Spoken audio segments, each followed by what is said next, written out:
your hosts, Jamie Bradford and Darren Goldwater.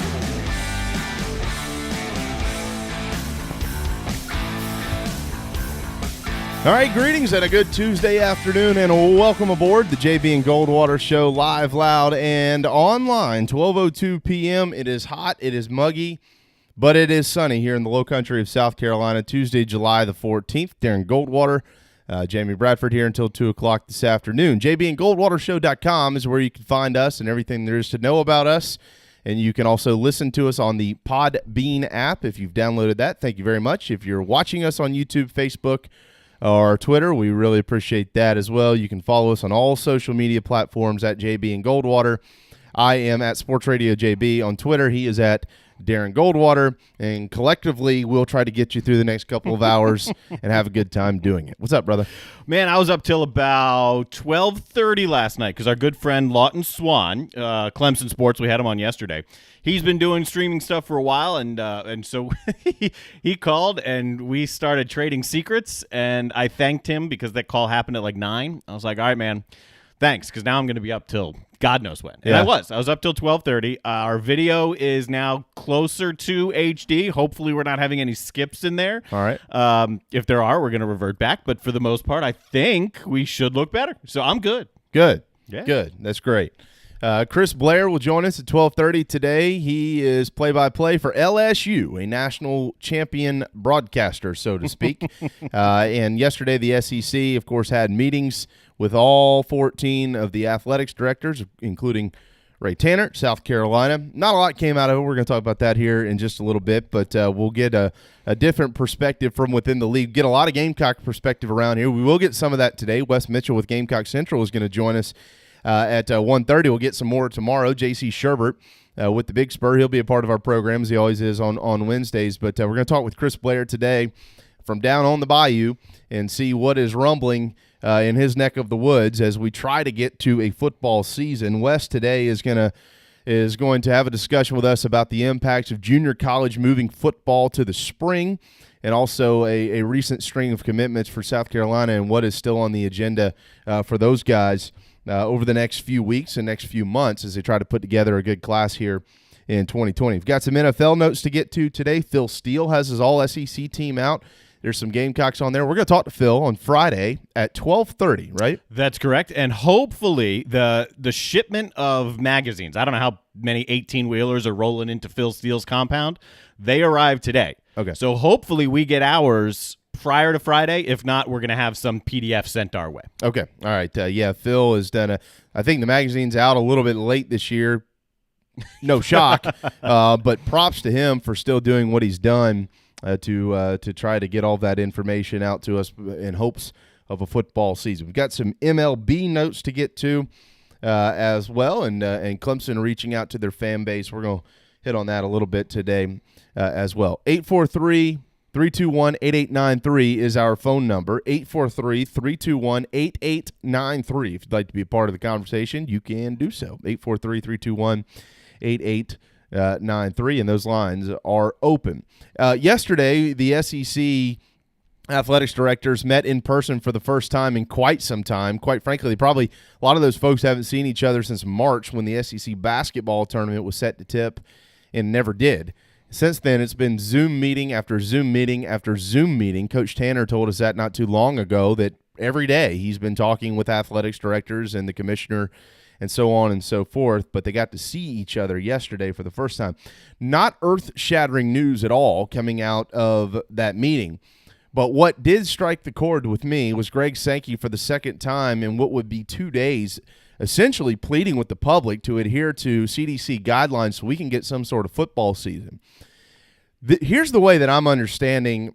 And again, this is just one meeting, one conference, but maybe the major conference. And we do not expect, by the way, a decision from the SEC, the ACC, or even the Big 12 till later on in the month. But what I understand this to be is, without them saying this, we feel really comfortable about what we're doing with our protocols on campus. We don't feel comfortable with what you're doing.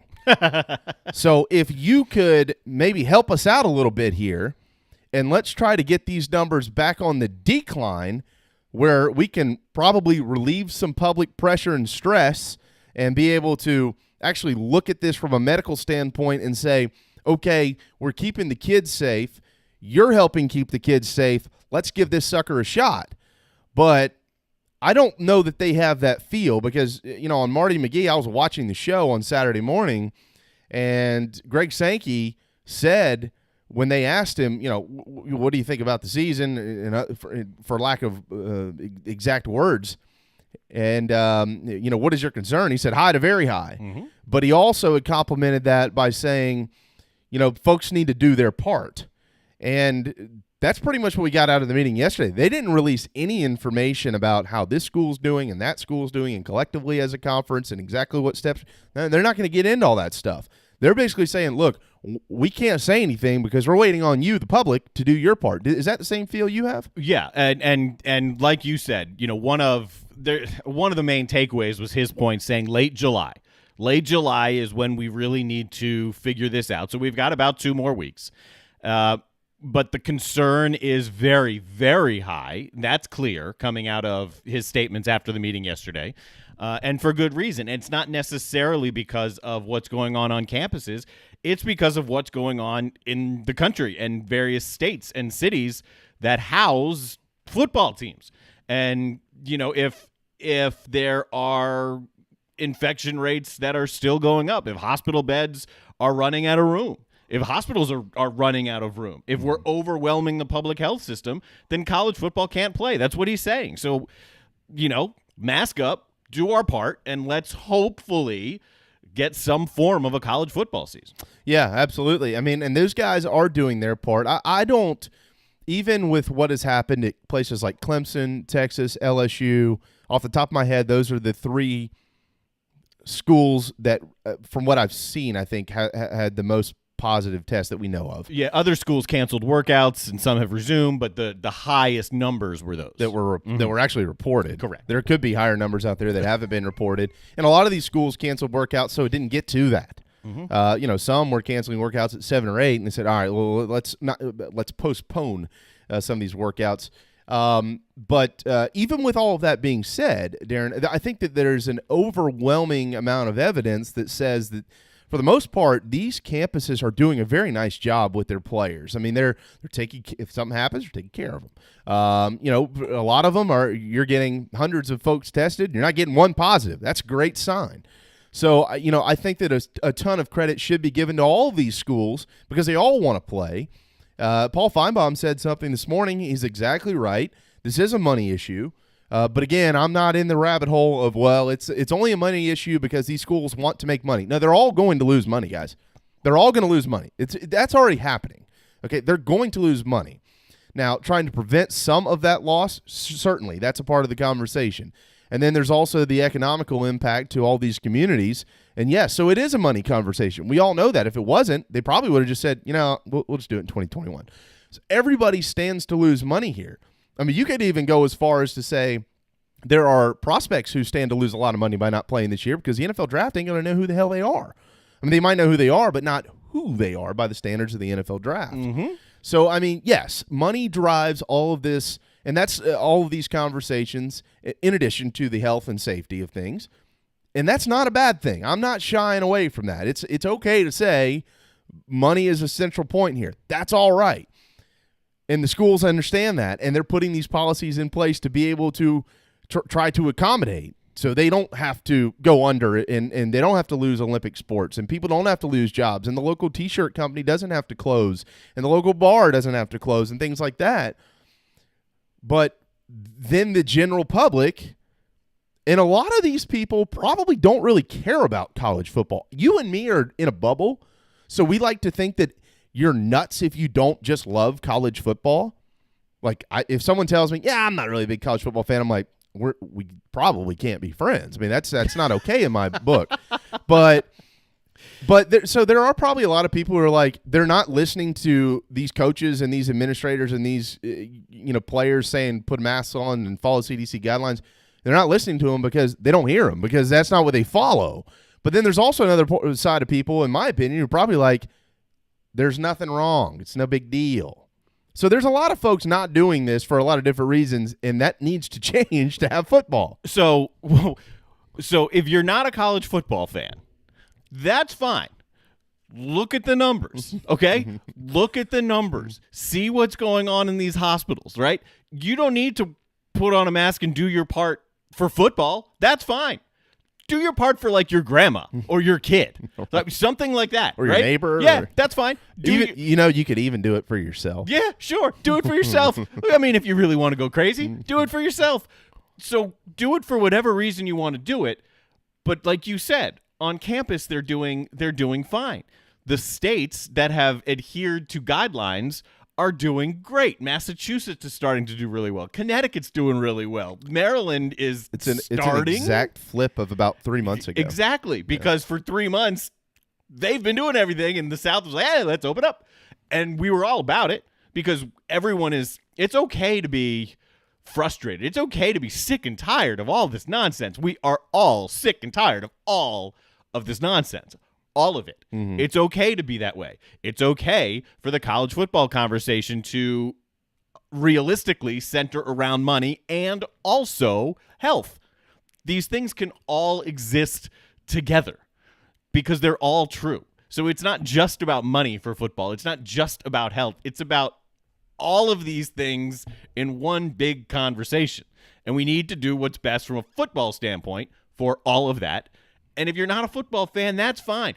Do your best for others, whatever you want, for your cat or dog or kid or neighbor. I don't care. Yeah. Just do your part. Well, I mean, I'll use myself as an example. I mean, you and I are not sitting here with masks, but we're socially distanced. Darren and I haven't touched hands since we've been doing this show. That's true. For 3 months. Have you realized that? No, we haven't even shaken hands once. No. And it bothers me because I'm a handshake guy, But I'll use myself as an example because I'm not one of these, like, I've been mask shamed in a grocery store already. This one lady was not happy with me before masks became mandatory in Charleston County on July the 1st. But prior to that, I didn't have one on. And it's like, I was like, I'm not even, you're way over there and I'm here. I just check out and let me do my thing. Like, you know what I mean? So I am that guy where I'm like, look, I literally came in to get one thing. I'm grabbing it. I'm leaving. You worry about you. Let me worry about me. I'm that guy. However, I'm also this guy. They mandated masks in Charleston County on July 1, which is the law. All right, so I'm following the law. That's one. I'm also this guy. When my athletics director, who I know quite well, Ray Tanner, and our president, Bob Caslin, and Coach Muschamp, and Greg Sankey, and Dabo Sweeney, and all these other folks in our great state, and on and on and on and so forth out there in the college football world say, hey, guys, if y'all would wear masks, we'd probably play football this fall. I'm like, I'll do it. Me. Because I love what you do, so I'll do it. Great. So good. Good job. So it is okay to evolve that way, to come from one point, because I wearing a mask at all times? No. Am I now? Yes. I was wearing it more often than you were, but it wasn't an all the time type of thing. And it's okay to now be doing that. Whoever you want to listen to, whichever guy or girl that you want to take this from, you look at any conference in the country. The athletic director has probably said that. Almost every individual team in the country has said something to the degree of put a mask on. Right. So I don't care who you want to follow. I really don't. I don't care who your idols are. I don't care who you really subscribe to their theories. They're all pretty much in line here. Do it for whatever reason you want to do it. And by doing so, maybe if you're not a college football fan, we get that back. Maybe you get back the ability to go to the dentist or the ability to go into the store without a mask. I don't know, but do it for your own reasons. And if we'd all do it for our own reasons, then it would be very helpful. I do, I applaud these commissioners and these athletics directors, again, and based on what they've done thus far, the protocols they've put in place, Darren, and I think now, the new angle here, this is just the way it appears to me, is we're going to have to utilize your voices to put pressure on the general public to be able to get what we all want to see. So it's kind of where we stand. in a couple of weeks, I still think if we get to the end of July and they don't feel comfortable, they can probably still buy themselves another couple of weeks, because the way that I'm kind of chopping this up in my head here, these kids, this is a very valuable week with practice, because you've got workouts that have begun all across the country. So this is a very valuable week. Next week is a very valuable week. And then you'll get into August. And once you get into August, you'll begin practice. So there's nothing saying that these teams can't continue to work out and then start to practice as we still try to figure out what the season will do. I mean, theoretically, you probably have just a couple of days up until the first game where you can say, hey, by the way, we're having to postpone this thing, theoretically.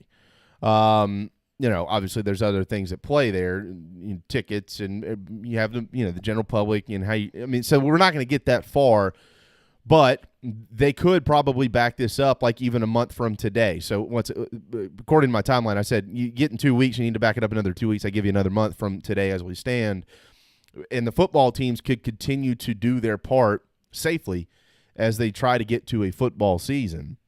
The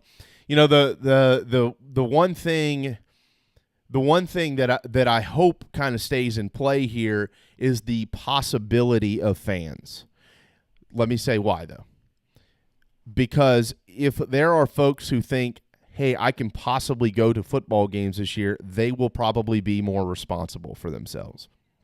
If you tell people we're just not going to have fans, there could be some who act a little bit more carelessly because they don't have to worry about going to a football game now, if that makes sense. I'm trying to use some reverse psychology. That makes good sense. And it's further proof of, look, you want to be in the stands? Then do your part right now. Yeah, I get that. We're trying to get you in here. I get that. So, I hope that there's not any immediate announcement on whether we will have obviously, we're worried more about whether we're going to play the season or not. Let me ask you this, though. Do you really think that the SEC, most notably here, is really trying to play a 12-game schedule? No. I don't either. I don't think anybody is, because it's not realistic right now.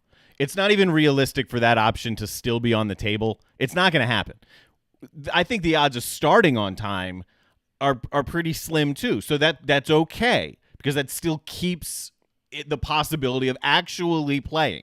It's going to be weird, right? Whatever we get, however we get it, it's not going to look normal. It's not going to feel normal. So understand that one part. 12 games is just not reasonable right now. It's just not. Especially, if all of the leagues were under the same presumption of 12 games, I'd have that sliver of hope. Sure. But when you don't have that, I just see headache after headache if they're not all playing the same number of ball games. I don't. So I guess if you, I agree with you is what I'm saying. So I guess if we agree that this league in particular, and then let's go ahead and lump the Big 12 into this and the ACC. The Pac-12 and Big 10 have already made their announcements. Let's go ahead and lump the other three Power Fives into this conversation. If we don't think that they realistically believe they can play 12 games, why are they not saying that right now? I think it's still more of, especially the SEC. The ACC is doing the same thing. The message is the same message they've been delivering now for months. It's, we're trying. We've got everything on the table. We're doing everything we can. We are planning to start. And if we have to adjust, we adjust. So I think it's just the consistency of the message that they're going with. But I think the average fan, even just the average, not even the diehards, you got to understand at this point that the odds of playing a full schedule are very, very slim. Yeah. So they may be trying. Like, that's still on the table. We can hope. But the majority of their focus, most likely, is on how do we get the most games in that we can get in a safe fashion, and how do we do that, as opposed to a number. Yeah, and the ripple effects, obviously, if you decide to go to a different schedule, let's say in August or late July, teams like Coastal Carolina, just speaking on South Carolina's part here, teams like Coastal and East Carolina, or in Wofford are going to have to figure out what to do. That is if some of those leagues even play and what they decide to do as well. I mean, some of them might make that decision prior to. Some of those conferences might, like Conference USA, might say, we're only going to play Conference USA. So, we'd like to see this on the same page. I do think at some point in time it is all going to be on the same page as far as scheduling goes. That leads me to this, though. The more that I continue to hear that spring football is a real possibility. My question, though, there's going to be nothing normal. In every scenario here, somebody is a loser, okay? Somebody is a loser. It doesn't matter what you come up with. Somebody's going to someone, if not everyone, is losing somehow. Yeah. Not just from a financial standpoint, but from others like this one. Weather. How on earth, if you play in particular in the Big Ten, are you going to plan to play a spring schedule unless you start that spring schedule sometime in mid-March and then you run it until sometime in May, and then wait a second, you're going to turn right back around and play football again in the fall? You've got the NFL draft. How many players are going to sit out? Because, Darren, you know this. You went to Penn State, dude. Like, Happy Valley, Ann Arbor, Columbus, East Lansing, Champaign, Illinois, Madison, Wisconsin. I can keep naming Big Ten towns. They're not very pleasant in February. It's, no offense, but it's cold. There's snow on the ground. If you're not planning to have fans anyways, fine, but you're going to get to game day and you got to go shovel out a foot of snow every week. You know what I mean? Like, those fans will do it because their outlook on snow and bad weather and stuff is kind of like the South and the excruciating heat. It's like, whatever. It's 120 real field temp. I'm going to go tailgate for 3 hours and go watch a football game. Yeah. It's like, I'm not going to do that. No. No. But up there, it's just some bad weather. I went to plenty of games that are miserably cold and snowing, and that's fine. It's fun. Yeah, if you started a spring schedule, or is it March? That's what it looks like. Or is it sooner? But again, that March start date scares the daylights out of me because you have football. We're going to play football in the fall of 2021. All right, so you're going to turn around. What time do you have off? You're talking about 20, 25 games a year for these guys. Yeah, so that's a big issue about the spring. It's the turnaround for the guys who are going to be playing this year, next year, and the NFL prospects. What's the likelihood that Trevor Lawrence plays in the spring? It's got to be really, really low. And I would think. And I'm okay with that because I think it was maybe David Cloninger when he may have mentioned this on the show. But look, if we get football in any form or fashion, I'm going to root for the guys in, all white with the blue stripe down the middle of their helmet. Whether or not their names, right? Whether or not their names on the backs of those jerseys, and a lot of times there aren't.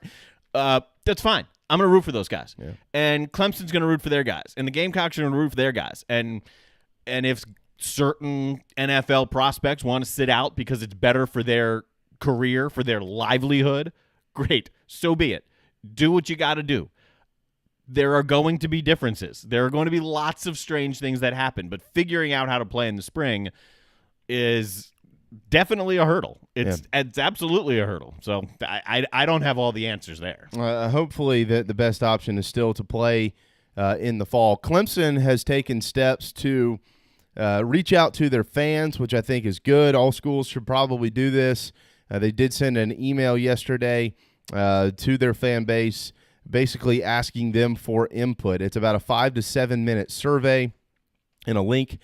And you just click on that link if you're a Clemson fan and you haven't seen this yet, and you can answer a bunch of questions, essentially trying to figure out what your support would be this year around COVID-19, around the concerns of COVID-19, and the things that you might choose to do in football season because of this, Darren. I mentioned this, I think maybe last week with David, with South Carolina. I said, just send everybody an email and find out, especially your season ticket holders. If you're only expecting to have 15 to 20,000 in there, obviously you're not going to sell single game tickets. So if you reach out and ask your students and ask your season ticket holders, who's coming to games? Like, all right, if we have a 12-game schedule with under the circumstances we are, knowing that we're going to take every precaution in the books to sanitize the stadium, keep you safe, things like that, would you plan to come to all 7 home games?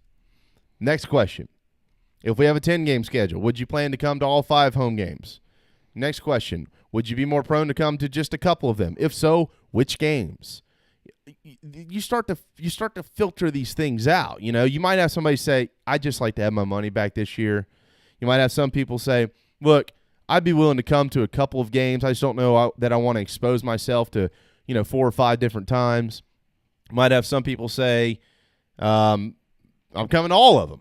I want to come to all of them. And then what do? You have whatever your system is. You go to your point system, your money system, whatever it is, and you kind of filter these people out and say, okay, well, we have 20,000 people here who say that they want to come to games. There's our 20,000. Problem solved. You know what I mean? I mean, there is a way to do this. And when these guys like Coach Tanner and others say that they're running a bunch of models, I'm about 99% sure those are the type of models they're running based on the intel I've received. The first thing I did when I heard about this questionnaire, and I didn't even hear about it till later last night, is I reached out to one of my bigger Clemson fan friends that I have. Sorry, Everett, it wasn't you. It was your birthday, man. I didn't know what you were up to. Oh, so, happy birthday, dog. So the conversation we had was like, look, I don't know how much input Clemson will take from their fans here, because even though they're sending this out, in the end of the day, Clemson's going to do what the ACC tells them to do, and they're going to do what their president tells them to do. But maybe this does help soothe the issues of some financials, some of the tickets, some of the season ticket holders. Yeah. Some of the comfort level of fans about certain very specific things, so that when they do have to roll out whatever their plan's going to be, at least they can have one step ahead of the criticism that will come, and at least try and do what they believe based on their questionnaire is in the not best interest necessarily, but what most fans want. Yeah, communication is key with your fans. I mean, one of the most important things. I mean, I'll use one of my family members here, my uncle, who's been in the Gamecock Club for over 50 years. He would be very frustrated with the amount of money he's given to the University of South Carolina, never missing games ever. He'd be very frustrated, and he'd be in a boat of a bunch of people who'd feel the same way at a lot of different schools by having these schools not even say anything to them. Like, at least see what I think about it. Just ask me. Just ask. That's all. That's the minimum you could do is just ask me. And then if there is a realistic opportunity to get fans into ball games, now you've at least got some information. What you don't want to do is say, okay, we are going to put 15,000 people in a ballpark, and then issue tickets to a family of 4 who say, well, we're not going. Well, if you would have just asked, you'd have known that. You could give those tickets to somebody else.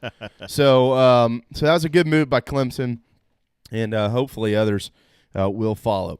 It's lunchtime. DB's Cheesesteaks has the tastiest, best, juiciest, most fantastic cheesesteak in town. We order once a week at DB's Cheesesteaks. My family does. DB'sCheesesteaks.com is where you can find the entire menu. And as voted on by you, they are Charleston's choice for the best place in town to get one. DB's Cheesesteaks. They deliver. Any app you have that's a delivery app, they are on there, and they'll drop it off right at your doorstep.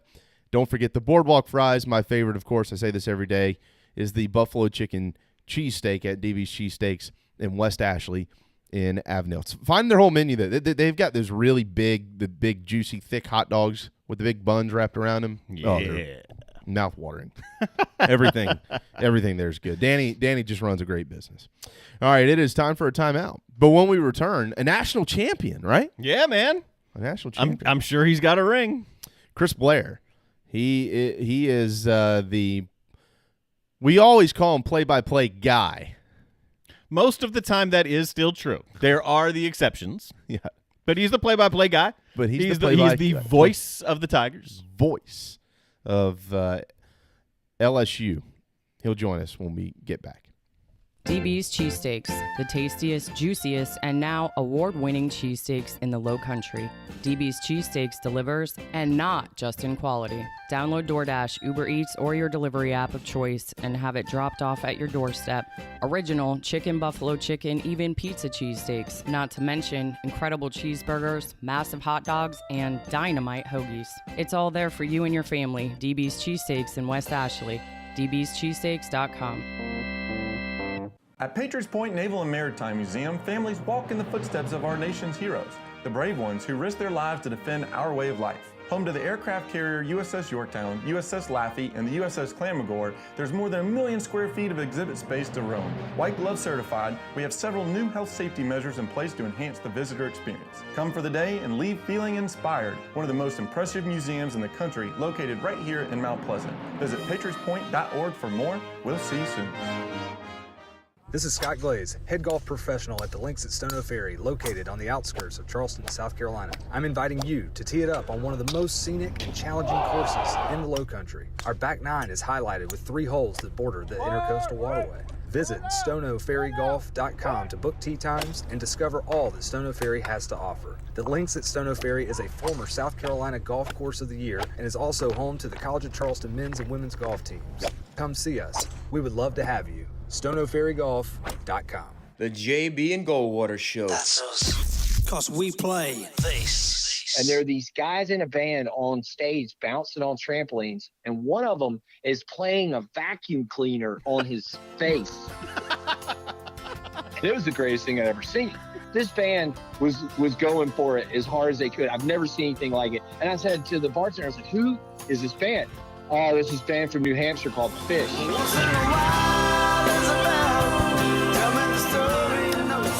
The one and only Edwin McCain. That story never gets old. I love it. I need to call him and get him back on the program. Maybe he'll serenade us one afternoon. Yeah, man, just for more stories. I didn't know Edwin McCain was funny, but he Yeah, is. dude. But he is. He's hilarious, man. I was talking to Patrick Davis about him one day, and he said the most fun he ever had was a late night here in town in Charleston. Him, Mark Bryan, Darius, and Edwin McCain. And he said, I just sat there and listened to him. Name dropper. He said, oh, this is Patrick, not me. He said, those guys, the stories they were telling, they weren't just stories, they were just hilarious. Yep. All right, to the phone lines and video. Yeah, absolutely, and man. video we go. That is where we find the voice of LSU football, baseball, basketball, cricket, swimming, diving, all of the above. That's Chris Blair joining us from the Bayou. What's up, man? Well, let's see. Why don't I hear Chris? Let's see. I don't hear Chris. Maybe if we go that route. We're going to hear you there? I don't think so. No. Maybe he heard us talking about. Here we go. There it is. Now you got it. Yeah. There you are. Well, it's 2020. These things happen. Yeah, no, it's good to be on with you guys. And yes, I will, at this point where we are now, I'll pretty much call if anybody's going to compete in anything, I think you would agree. It might as well do it. Not doing anything else. Yeah, seriously. Hey, one of Darren's best friends up here, Jeff McCarriger, he's the voice of Cornhole on ESPN right now. I saw that, right? So, whatever they're competing in, you got to go do. I mean, let me tell you something. There aren't very many play-by-play guys working out there right now. So if it's cornhole or, I don't know, tennis or anything, sign me up. That's right. Chris, thank you so much for spending some time with us today. I'm sure that you probably hear very similar things to what we hear. I'm in the circles with the Gamecocks. Obviously, you probably draw the circle for LSU at times down there. But, coming out of these meetings yesterday, anything that might have caught your eye, nothing in particular for us. The timeline seems about the same, but it looks like the league is really pleading with the public to let's just adhere to some guidelines and try to get some football.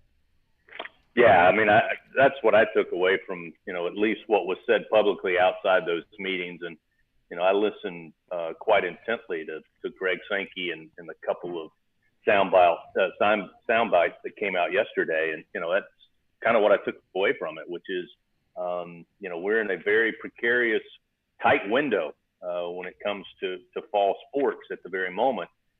And, it's not a decision that the conference and these ADs are just going to make.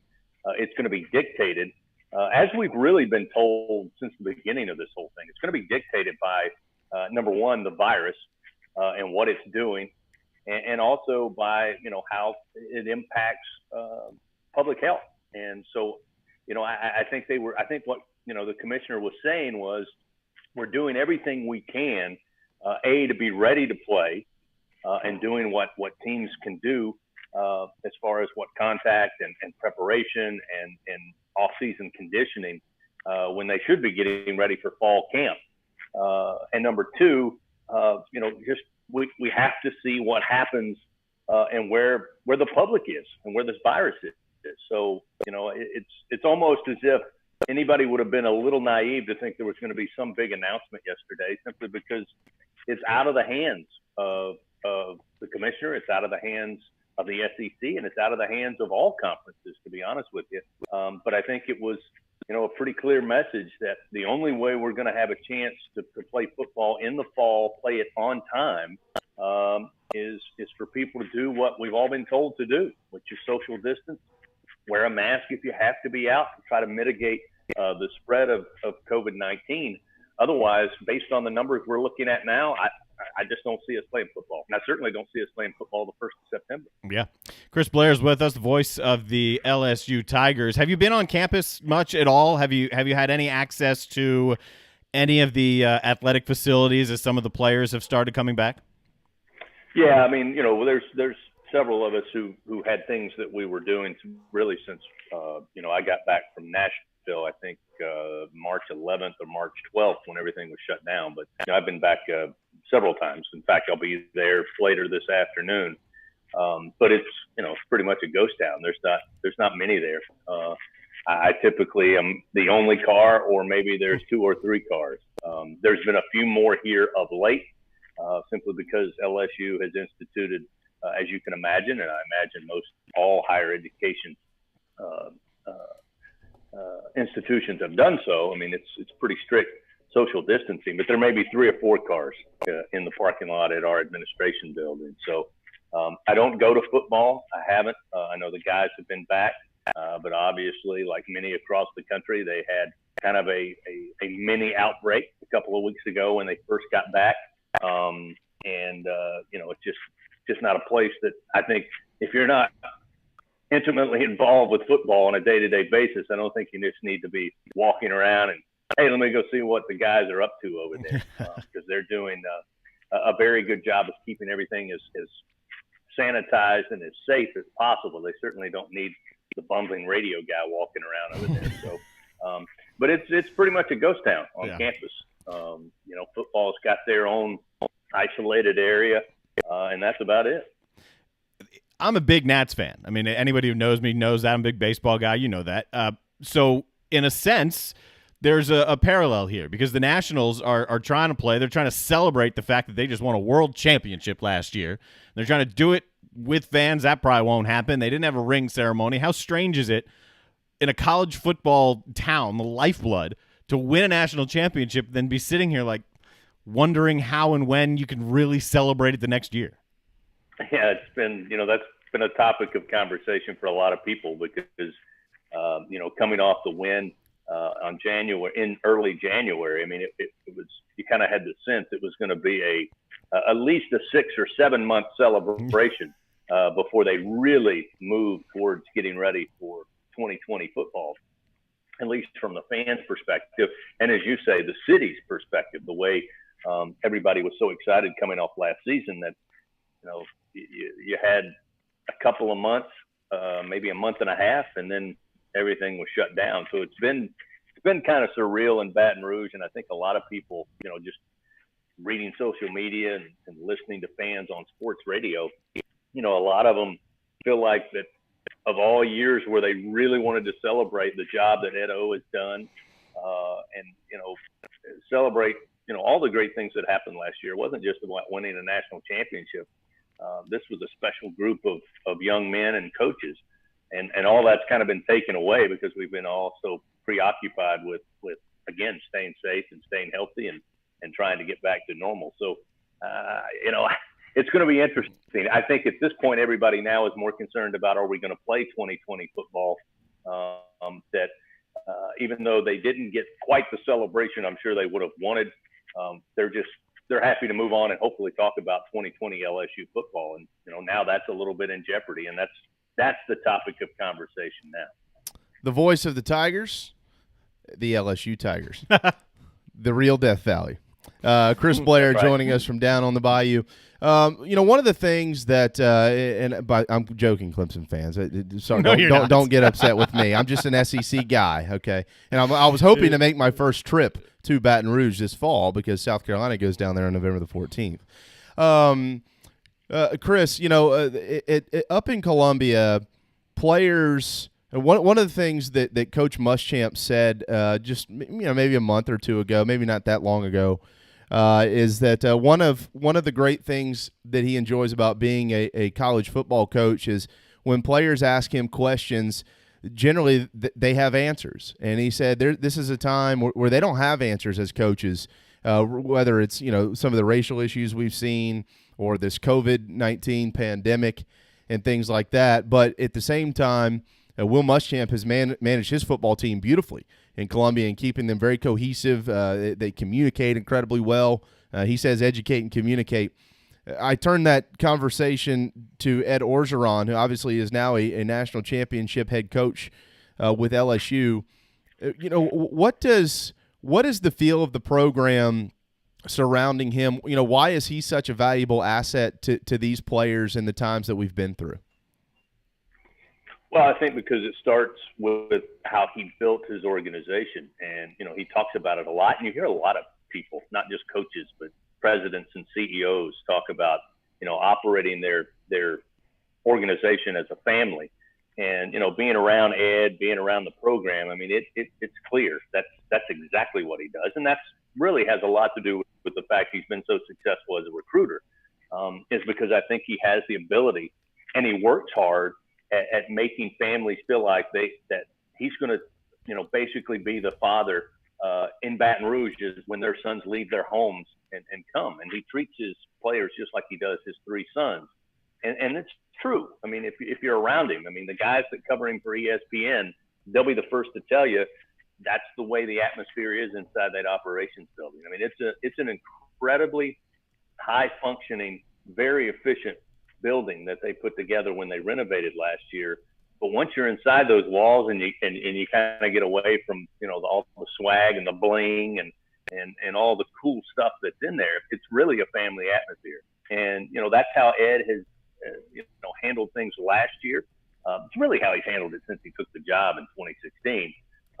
But in relation to what we've all been going through now, I think that all of us at LSU and LSU fans and LSU alum around the world are very happy and very proud of the way that Ed has handled this with his team, because they operate as if they're a family. So, for example, if there's something bothering a player or a group of players, then it affects Ed. That's what he talks about all the time. If it's something that is concerning to them, then it's automatically concerning to him.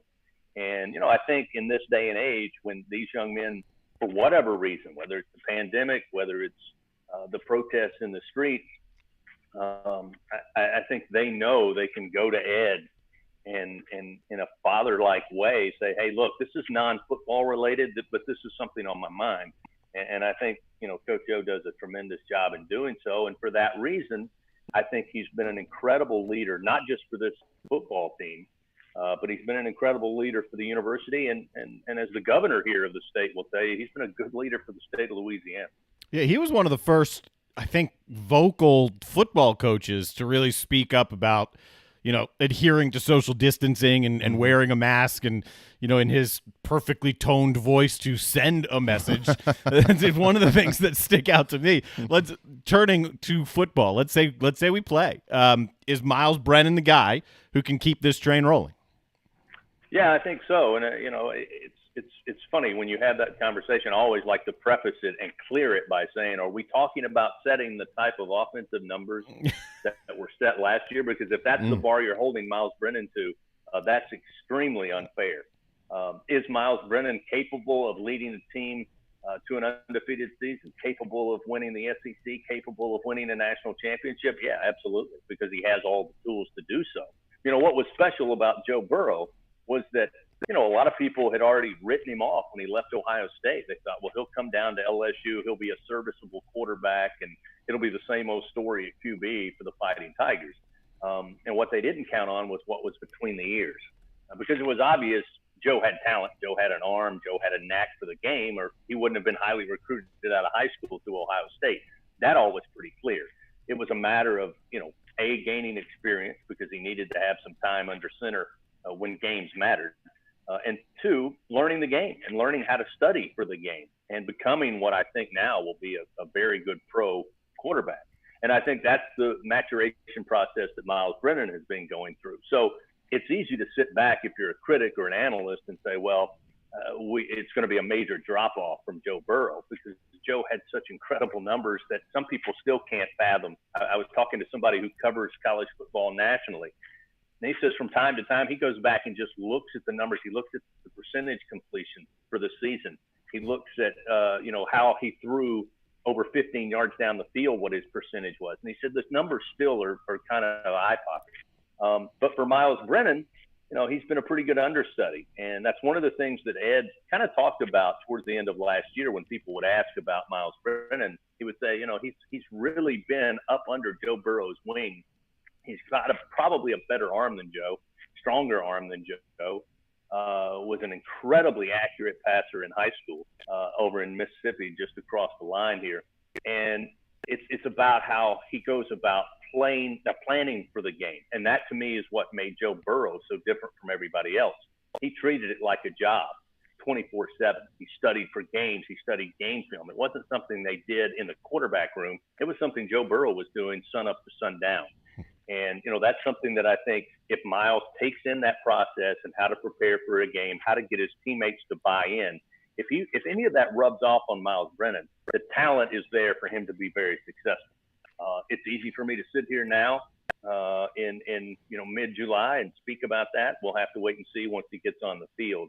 But I've seen enough of Miles Brennan to know the skill set is there.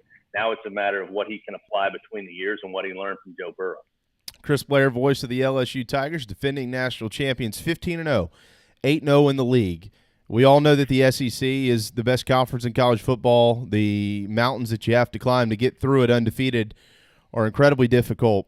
But that being said, based on what you just said, we know that LSU obviously has lost a lot to the draft. That doesn't mean that who they're replacing those guys with aren't talented. We know they are. This is LSU.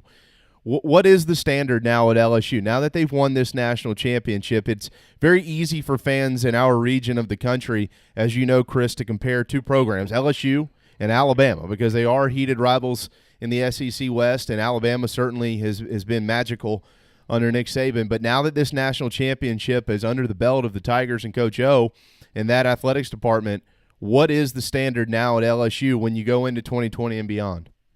Well, you know, it's the other, you know, Ed's great, as most coaches are, and having phrases.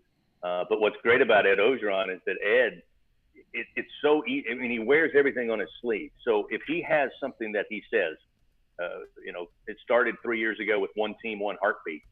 That's not just something they put on the wall, and it's not something they just put on the T-shirt. If you go to practice or you go to a walkthrough, you're going to hear that from Ed. And it's so impassioned in the way that he delivers it that you just believe. There's no alternative to that. And, you know, for Ed, he's had – last year they talked about the LSU standard of excellence.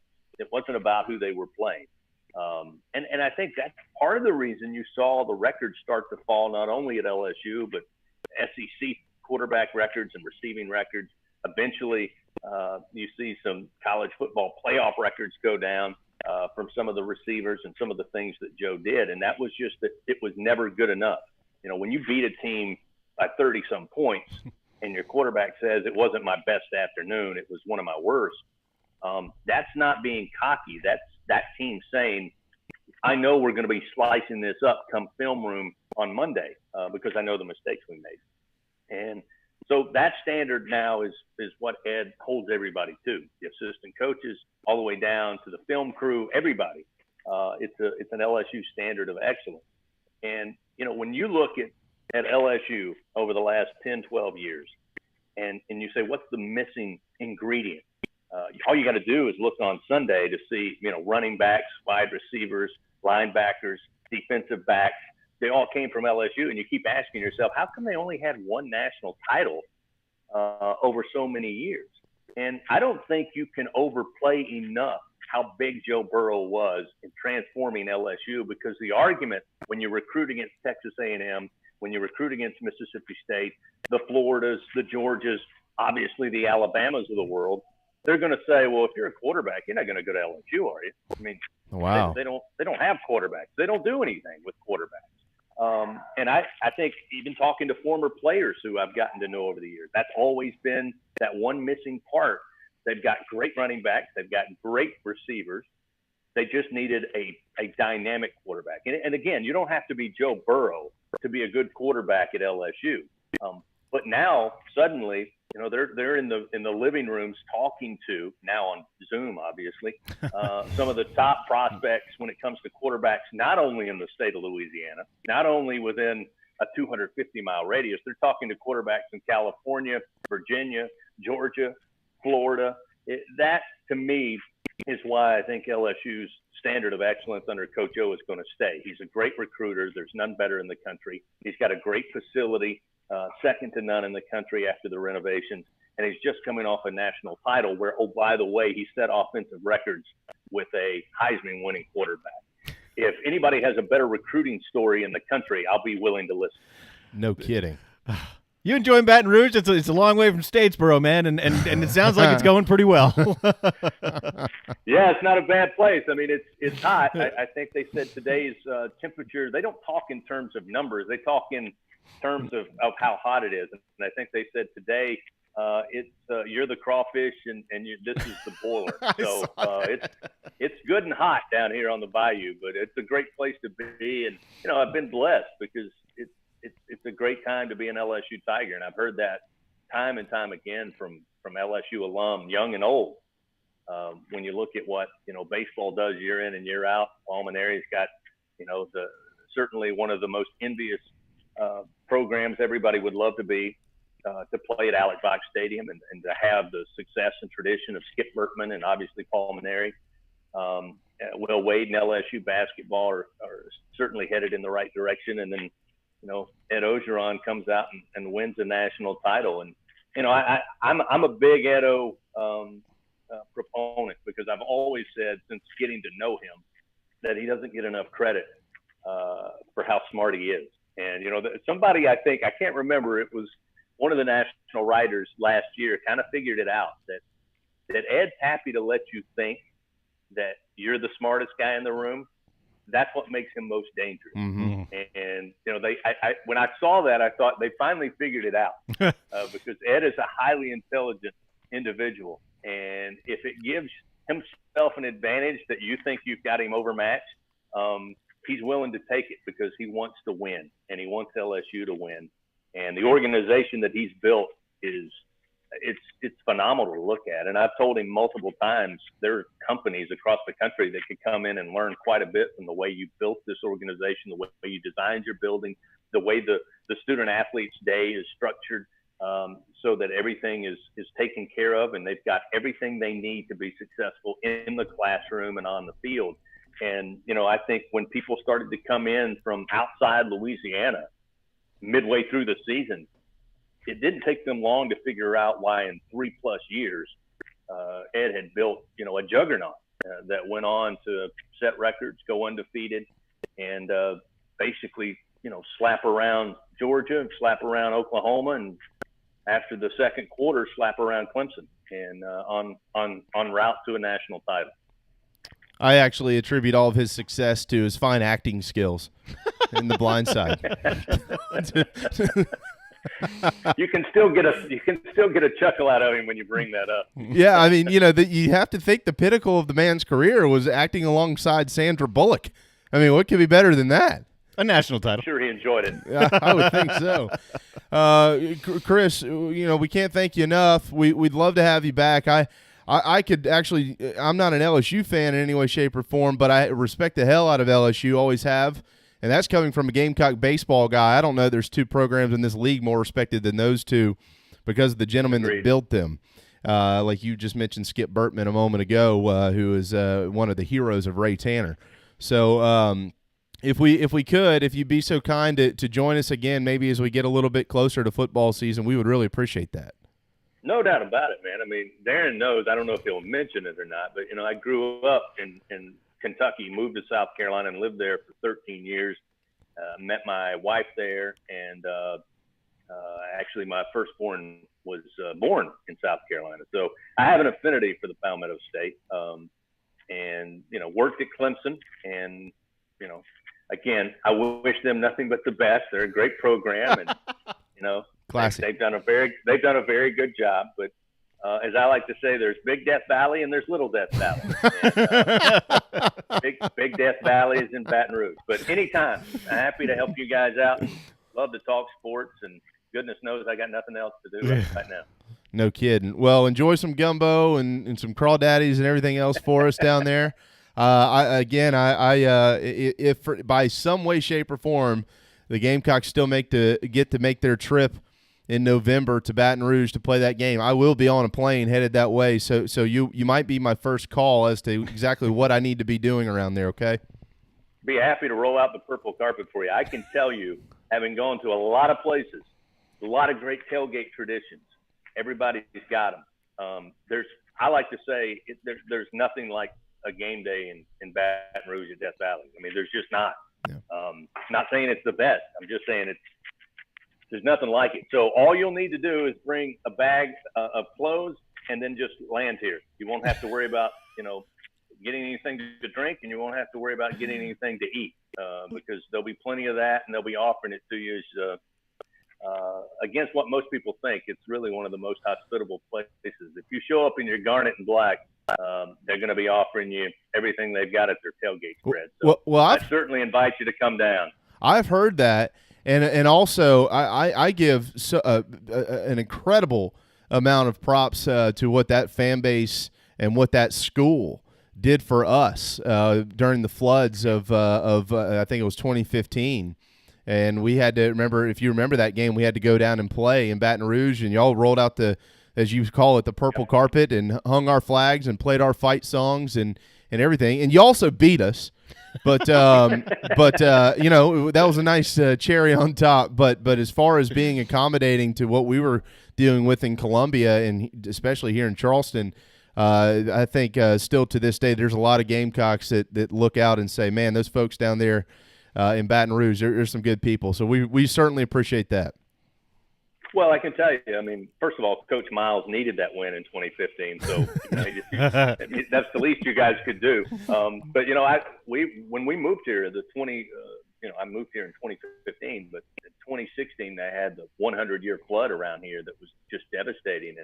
And I had friends in South Carolina, people I grew up with in Kentucky, and people I knew in Georgia said, "Man, have you thought twice now about moving to Baton Rouge in Louisiana with all the hurricanes and floods and tornadoes that come through?" And I thought, I'll tell you this, when the you-know-what hits the fan, the one place I would want to be is in the state of Louisiana, because I've never seen a group of people just drop whatever they're doing to help their fellow man and families. And so even though it was a dangerous time, I felt pretty safe being here in Louisiana.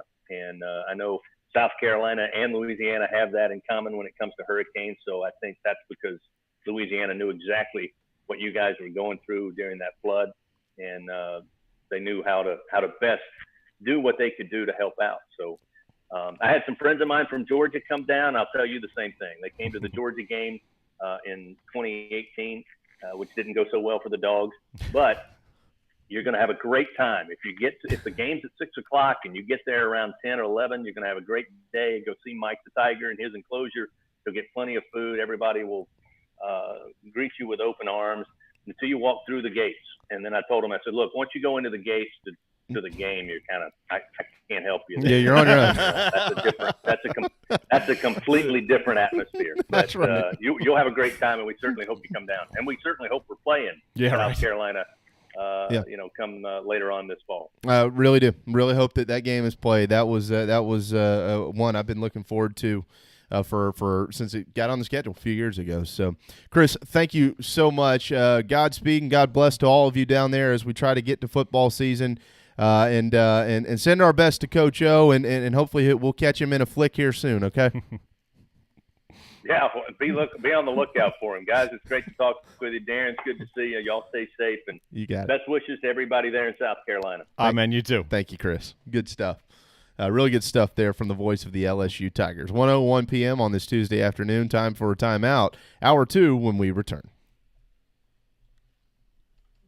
Honey Baked Ham in Somerville and in Mount Pleasant is your home for catering and lunch. Honey Baked Somerville, owned by former Gamecock right-hander Mike Cisco, is just off the interstate, and they are ready to cater to your next business or family meal. Plus, drop in for an incredible sandwiches daily for lunch. The Mount Pleasant location is at the foot of the Ravenel Bridge and always ready to serve and cater to your next meals as well. Plus, delivery is available. Honeybake.com to find your menu today.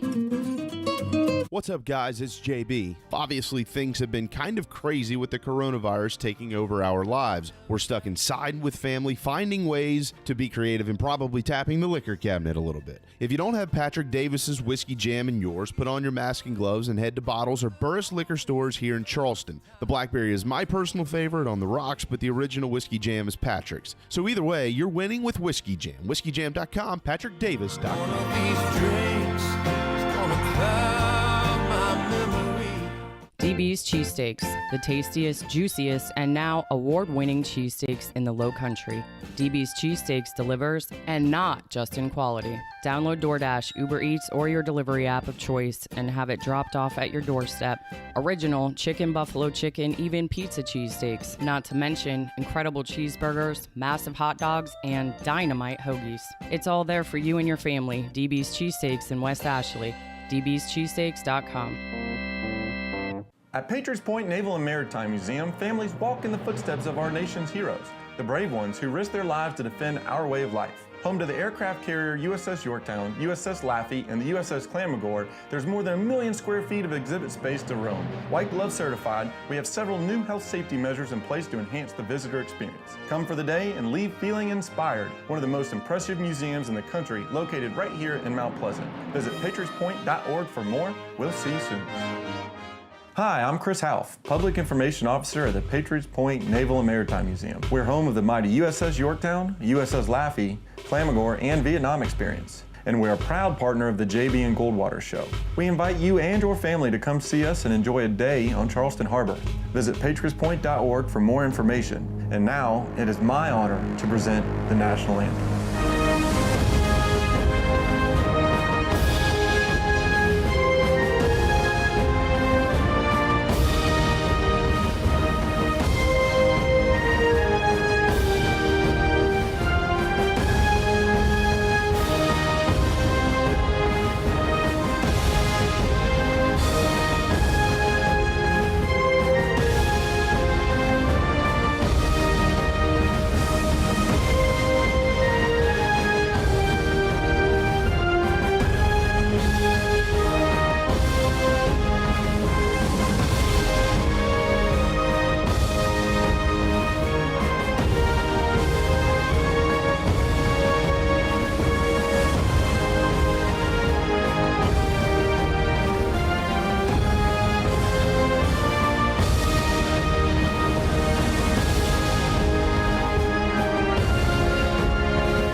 Live, loud, and online.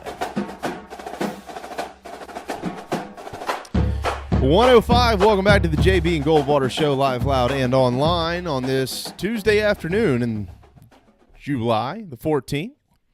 Darren Goldwater, Jamie Bradford, and we are here until 2 o'clock this afternoon. Wes Mitchell with Gamecock Central set to join us at 1:30. Thanks to Chris Blair. Good conversation to be had with him in that last segment there to end hour number 1. And we did not spend 30 minutes talking about COVID-19 because there's just only so much to talk about, but really good insight on Coach Orgeron. And it seemed to me like I had an open invitation to come down and pretty much do whatever I want. That's what it sounded like, right? So I'm going to do that. If we if this game is played, which hopefully it will be, South Carolina at LSU on November the 14th, then, yeah, I'm going to call him and let him show me around. I'd love to get a tour of the ballpark and things like that. So Chris is a good dude. We go back to when he was at Georgia Southern and I was doing Citadel stuff. I mean, I was doing Citadel baseball for, 8 total years or so, and he was always down there in Statesboro, and him and Ryan Chambers, who's now over at UVA, smartly got out of the broadcasting side of things. We go back a long time. Good people, really good people from down there. And actually their SID is Penn State basketball SID. That's how we'll have Patrick Chambers on come I guess November if they come down and play. Yeah. Which we're hoping that they're going to be. You're talking about playing here at the Charleston Classic. That's right, down at TD Arena. I actually just talked to my guy at ESPN about that a couple of weeks ago. I sent him a text. He said, "As of now, we're playing, dude." Oh yeah. So they're not anticipating any changes in that. But it's July, so we'll see what happens. 843-321-8893, our phone number. You can listen on the Podbean app. You can watch on YouTube, Facebook, and Twitter, and we appreciate all of you who tune in and day out on our program. A lot of football, pretty much all football in hour number 1, and we'll continue with some football, but at a different level in hour number 2. To the NFL we go. In the name, you tricked me. Yeah, not high school or JUCO or anything like that. We will talk about that JUCO stuff with Wes Mitchell in just a little bit. But in the name of health and safety, NFL players could be sporting a new look this season. The Oakley Mouth Shield has been debuted. It's a product designed by Oakley, like Oakley sunglasses, in collaboration with doctors and engineers from the NFL and the NFLPA. And it has been designed to mitigate the spread of the virus on the field of play. Which, look, if you wear these things, it can actually probably mitigate the spread of a lot of stuff, right? Like if you've got the flu or if you've got just the common cold. I mean, these things might actually eventually become much more popular than you think if they work for other illnesses as well. We'll see. But it's expected to be distributed to all 32 teams pretty much over about the next week or so. This is a report that came out last night via Tim McManus with ESPN. And then they're going to do what they're going to call a test drive where all these players are going to get out there and try it. I was looking at a picture. It's a Ravens helmet. So it actually has if you know what a face mask looks like, there is a horizontal bar that is in the middle of the face mask. Well, I say horizontal, but obviously it bends to the helmet. Still horizontal. It just curves. It's a curved horizontal bar. Longitude. Yes. Or longitude. Longitude. So the traditional face shield or face mask shield obviously clips to the top of the helmet and then clips to that bar. And then this piece goes on the bottom half of the face mask. And this plastic piece, so one of the concerns was, well, what if Peyton Manning's back there trying to yell Omaha 1,000 times? How's he going to get it out? Well, this has actually been constructed to where there are airwaves through it. And some quarterbacks have already tried this, and they said, yeah, this works. This is good. Some have basically said they're not going to force this on players as of now. Right. This is not a rule in the NFL. Although maybe it should be, but it's not. It may be. It might end up being a rule. And J.J. Watt is not a fan. He has said, if you force me to wear one of these face shields, now he said it before, at least I caught wind of this Oakley face shield, but he said, if you force me to wear one of those, I'm not going to play. He could very well change his stance. Yeah. But he did say that. I mean, there are those holes, like you mentioned, so it shouldn't be as hot in there. It'll still be brutal. I mean, if you've a plastic thing covering most of your face, under that helmet or, as part of that helmet. But there are, like you said, some holes in there for air flow. I guess obviously those holes make it not completely foolproof, but better than the alternative. Well, NFLPA medical director Dr. Tom Mayer said that the two main concerns with players are breathability, which I can understand that. Although you can breathe just fine. I mean, the helmet isn't suctioned around your head, guys. It's a helmet. Yeah, but it gets really hot though. Yeah, I mean, but you can still breathe, I guess is my point. If you had to play with it, you can breathe. But the other part is visibility. Well, I don't know the last time I put a helmet on was. Maybe it's been a couple of years or something, just kind of toying around one day in a locker room. But the last time I checked, you're not looking out of the mouth part of the face mask. No. So I don't really understand that. There might be some players saying things like that just to give them another reason to not have to use it. But at the end of the day, if this is what it takes to keep you safe and be able to play the game, then you're probably going to need to do it. That's right. So we'll see where that goes. But it's an interesting look, and we've already seen these in college football. A couple weeks ago, there was a report about this out, and they can't even make enough of them. Schools are ordering these in the thousands right now. But I don't know that these are two-part. Like if you have the face shield and then the mouth shield, there's two of them that would clip in the helmet. The one that I saw in college football, I think, was just one big one. That's what I remember about that as well. That's what I thought. So, maybe this is you might have a couple of options here. This is America. Usually you don't have to just buy one product. You might be able to buy another one. So we'll see how it all works out. But Darren, that could be helpful. Yeah, sure. I mean, look, it falls in line with the other stuff.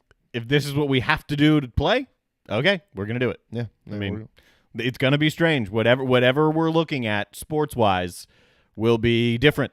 So just buckle up, be ready for that, and roll with whatever we get. Yeah, no question about that. All right, have the Mets been sold yet? Not that I know of. This is turning into an interesting scenario here. So you've got A-Rod and J-Lo. They're what they're calling their group that are attempting to purchase the Mets. So they put in a bid for $1.7 billion. Yep. And that was not the highest bid. So there's two rounds of this. So you've got the 1.7, and then Steve Cohen, who is a billionaire, hedge fund billionaire. He made the top bid, which is $2 billion. And now the group that is that of J-Rod. Oh, is that where we're going? Or A-Lo. Whatever. One or the other. Whatever. J-Rod or A-Lo. They have a group of former NFL stars or NFL stars who are attempting to be an investor in this group. Brian Urlacher, who's a Hall of Famer, Travis Kelce, and 2014 NFL Offensive Player of the Year, DeMarco Murray. They have all joined this group with J-Rod. So I'm laughing every time. And so, but here's this is why I said this is kind of interesting. Here's the kicker in all this. The COO of the Mets is Jeff Wilpon. And Jeff Wilpon says he would actually prefer to sell to the J-Rod group if the bid is a little bit closer to the top bid. So he doesn't have to take the top bid here. So Kelce, Urlacher, and Murray, I don't really know what their investment in this may be. But if they can get that 1.7, and we'll see what Cohen, Cohen might come back with another bid that's higher than $2 billion, and I anticipate he probably will. Generally, these guys aren't just going to give their top bid right off the rip there. They're going to try to lowball you, especially in 2 rounds. So if he comes back at 2.1 or 2.2 or something like that, and then you see where this J-Rod group comes in with these NFL guys, if they're in the ballpark, and who knows what the ballpark is, they could be the next owners of the Mets. I believe, I'm double checking on this now, when Cohen put the bid in at $2 billion, he is also valuing some of the media associated with the Mets, some of their TV, their radio stuff, which technically is not part of the sale. Mm-hmm. I'm trying to double check that. I'm almost certain that I read that though. So that could be one of the reasons that the Wilpons are favoring the other proposal. And there's more than just the two at the moment. But for the purpose of this conversation, we'll stick to these. Yeah, these are the two most notable. Yeah, absolutely. So that may be one of the reasons he's favoring the other one, because it doesn't also include some of the media rights. What's interesting about this 1.7 bid from A-Rod and J-Lo, or J-Rod as we're going to call them moving forward. So they've dumped $300 million of their own cash into that $1.7 billion. Must be tough. I know. $300 million of their own cash. So I'm not exactly sure, I where the rest of this money is made up, but there are actually other investors that are in this group with them. Joe Thomas, who is a future Hall of Famer. He was with the Cleveland Browns his entire career, offensive lineman. NBA All-Star Bradley Beal from Washington, and then Mason Plumlee from the Denver Nuggets. So there's a big group of athletes here that are collectively trying to purchase the Mets. Now, what would their shares be? And I don't know any of that stuff, but we'll see. This is going to be interesting to follow. A-Rod, if he does, owning the Mets. So this is very interesting.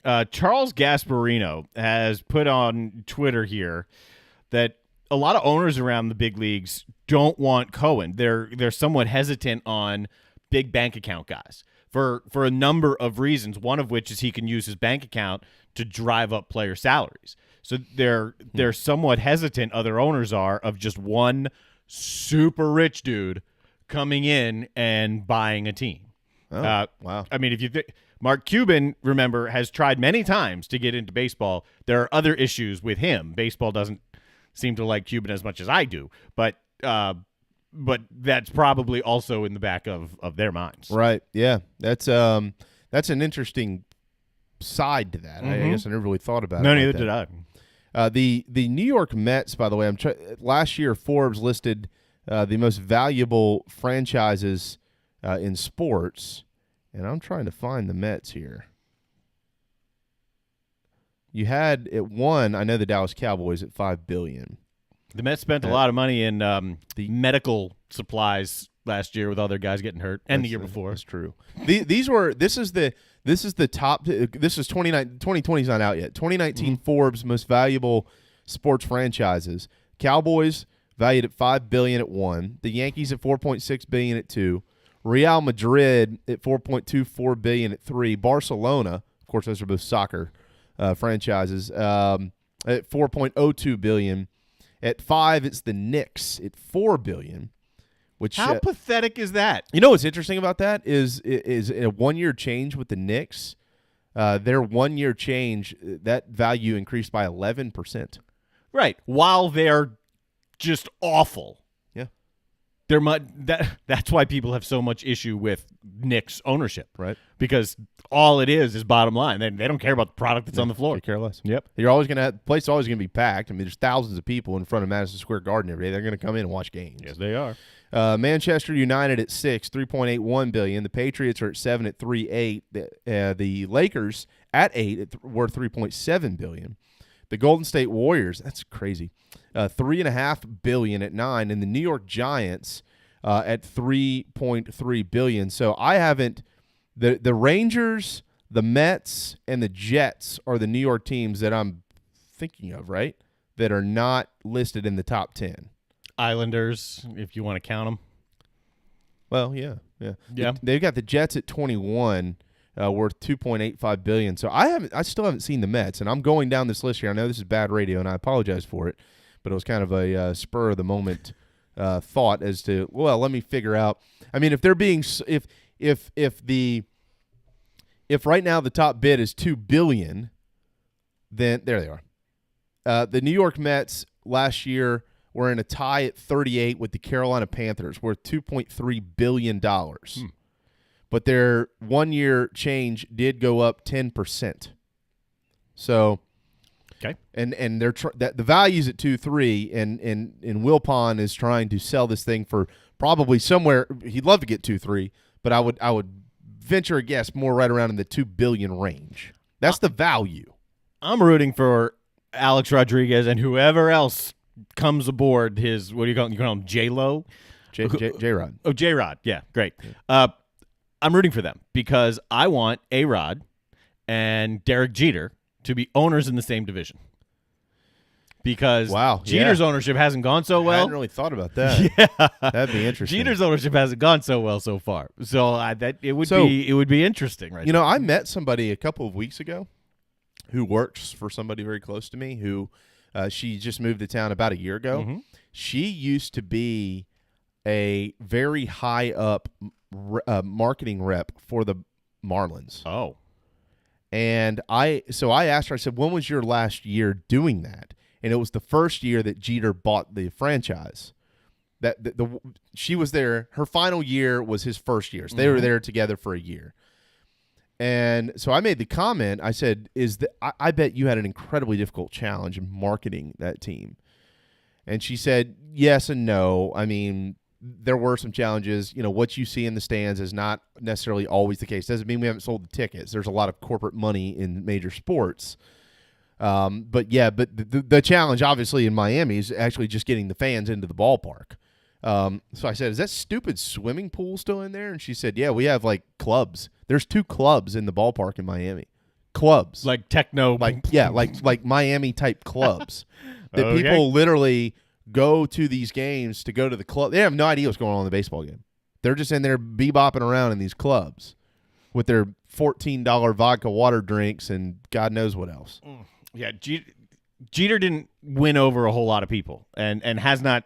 I think he's made some missteps. I mean, I think it's give and take. Like I think that there have probably been some people down there not willing to listen to maybe to some of his ideas, and then he's probably not being so wet behind the ears, not willing to listen to some of their ideas. And I think collectively, it's just. So far, it's failed. Yeah, and anytime there's new ownership, there are going to be changes. You want your own people around you.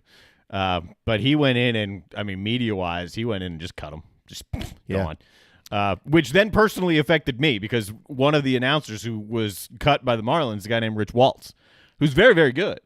And he's been doing stuff with CBS Sports Network for a long, long time, longer than I had.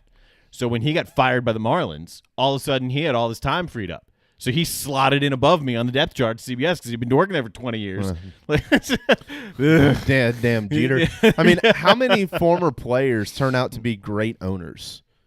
I mean, Jordan's not a great owner. No, not at all. You know, I don't even know that Jordan takes his ownership. He takes it seriously. Don't get me wrong. I know that. I know where you're going with this, but yes. But you know, it's almost like I want to do the best. But yeah. Like I got other things to do. Yeah, if it doesn't work out, doesn't work out. You know, big deal. You know what I mean? Like I think he's like at this point in his life, Jordan here, where there's just like, I mean, he's got this boat, the Catch 40, is it Catch 23? Catch 23. Yeah.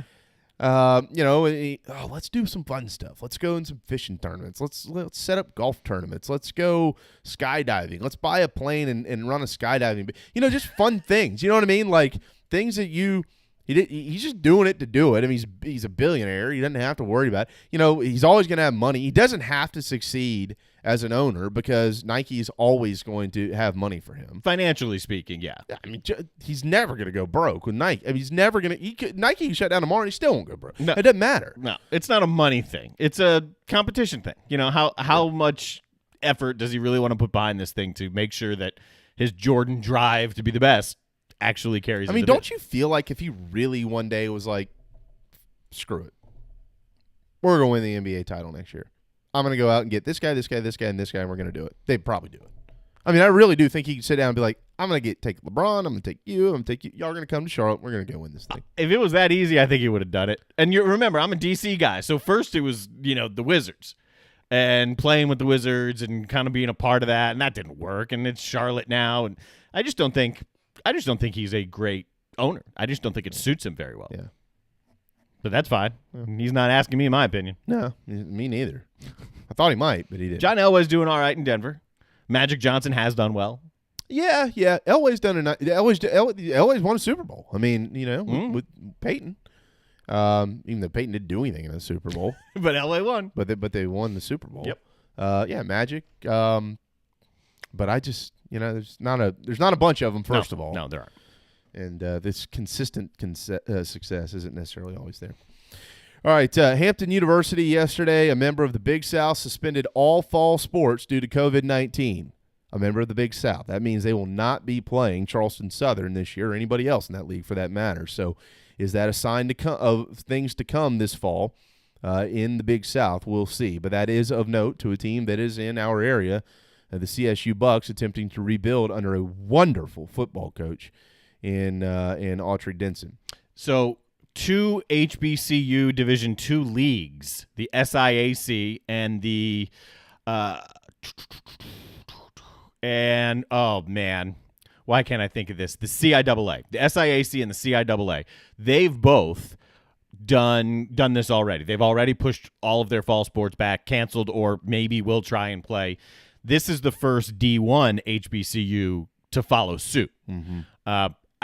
There has to be some type of a tie there. I'm not quite sure what it is, but I found that part interesting. Yeah, it's incredibly interesting. No question about that. So we'll see how things unfold. Still wait and see mode with the Big South. Also, we do have Wes Mitchell coming up in a couple of minutes, but and we'll talk to this gentleman on Friday. Phil Steele released yesterday his preseason all-SEC teams. And there were 7 Gamecocks listed. Cedarius Hutcherson, J.C. Horn, Izzy McQuamu. They all made the second team. And I can't even remember who else was in there now. I know Shai Smith and a few, Kingsley Inabare, and a couple of others. So we're going to talk to Wes about some of that here coming up in just a few moments. But I will say this. I said this a couple of weeks ago. You're going to be hard-pressed to find a secondary in the SEC or multiple that are going to probably be better than this one for Carolina. And Phil Steele's kind of giving you that right now in July, that they could have 2 corners on all SEC teams at the end of the year. They do have a really, really talented secondary and maybe a couple of first-round picks in J.C. Horn and Izzy McQuamu. We'll see. But both those guys will be juniors this year for the Gamecocks. So we're going to talk about that with Wes and a whole lot more. But before we go to break. Okay.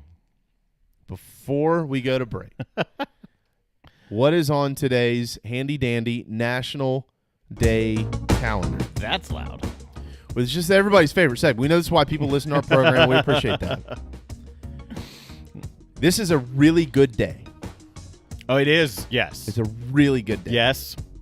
July 14th. Put it on your calendars for future planning. It is National Tape Measure Day. That's not why it's a good day. Well, no. But if you like to build things, you love those, and I'm a big tape measure guy. Okay. You got to have a good tape measure. You can't be a man without a good tape measure. You have to have a good one. Not one of those little, silver ones with the real thin tape measure that you feel like it's all, you got to go to Lowe's or Home Depot and get one of the big cobalt ones. The big heavy one. Get the 50-footers. Mm-hmm. Get the big one. Happy National Tape Measure Day. Happy National Grand Marnier Day. All right. Grandma. Yeah. Have a shot of grandma somewhere. Not me. Last time I did that, it didn't end well. And that was in college. Yeah. I'm not a big grandma guy, but, occasionally. A lot of bartenders are grandma guys and gals. They are. I'm not. I don't really understand that. Maybe it's just, but great. Happy National Nude Day. Yeah. If you like to go in the nude, today's the day for you. Good. Okay. Whether it's within your own doors or maybe you're going to cut the grass naked this afternoon, jump in the community pool without your drawers on, whatever it may be. You got lots of good get arrested options. Do it after the lights go out. Unless you want to be on a really bad list for the rest of your life. Yes. But happy National Nude Day. Maybe take a trip to the beach when the sun goes down. Slip in, slip out of there. You never know. Never know. And this day should have an asterisk to it, or at least a hyphen, for our man David Shelton with the Post and Courier. I don't know anybody who loves it more than him, and he's probably in a food coma somewhere already. Happy National Mac and Cheese Day, folks. Happy National Mac and Cheese Day. Where's the best mac and cheese? Kraft Mac and Cheese. No. I made it 2 nights ago. It is not. It is by far the best mac and cheese out there. It is not. It is. You can't change my mind. It is not. It is. My wife has the best mac and cheese. Actually, Carrie makes killer mac and cheese. I'll say this, though. They're not a sponsor of the show, but good friends and have been for a long time. Coleman Public House, and they have one on Maybank. Fantastic. Maybank. I used to go there all the time. Yeah, the mac and cheese they've got, woo. It's really, really good. Grayson, she asks for that all the time. I haven't had mac and cheese since we were in St. Louis last month. Had it from Cracker Barrel, and it was wonderful. I'll tell you what. Props to Chick-fil-A. They got good mac and cheese. I've heard that. Haven't tried it. They do. But there's nothing better than homemade mac and cheese. Except if it's Kraft, which you do make at home. Yeah. You put it in the pot and add the cheese and a little bit of butter and some milk, and you're good to go.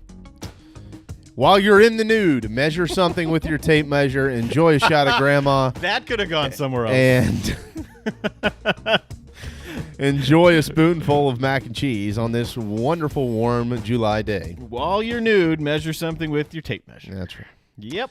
All right, time for a timeout. Wes Heard it Mitchell. here first. Wes Mitchell probably sitting in the nude somewhere in Columbia. He'll join us next on the JB and Goldwater Show. The tastiest, juiciest, and now award-winning cheesesteaks in the Low Country. DB's Cheesesteaks delivers, and not just in quality. Download DoorDash, Uber Eats, or your delivery app of choice and have it dropped off at your doorstep. Original chicken, buffalo chicken, even pizza cheesesteaks. Not to mention incredible cheeseburgers, massive hot dogs, and dynamite hoagies. It's all there for you and your family. DB's Cheesesteaks in West Ashley. dbscheesesteaks.com. At Patriots Point Naval and Maritime Museum, families walk in the footsteps of our nation's heroes, the brave ones who risked their lives to defend our way of life. Home to the aircraft carrier USS Yorktown, USS Laffey, and the USS Clamagore, there's more than 1 million square feet of exhibit space to roam. White Glove certified, we have several new health safety measures in place to enhance the visitor experience. Come for the day and leave feeling inspired. One of the most impressive museums in the country, located right here in Mount Pleasant. Visit patriotspoint.org for more. We'll see you soon. This is Scott Glaze, head golf professional at the links at Stono Ferry, located on the outskirts of Charleston, South Carolina. I'm inviting you to tee it up on one of the most scenic and challenging courses in the Low Country. Our back nine is highlighted with 3 holes that border the Intercoastal Waterway. Visit stonoferrygolf.com to book tee times and discover all that Stono Ferry has to offer. The links at Stono Ferry is a former South Carolina Golf Course of the Year and is also home to the College of Charleston men's and women's golf teams. Come see us. We would love to have you. stonoferrygolf.com. Ladies and gentlemen, here it is. Even the other stations are tuned in too. JB and Darren on the JB and Goldwater Show.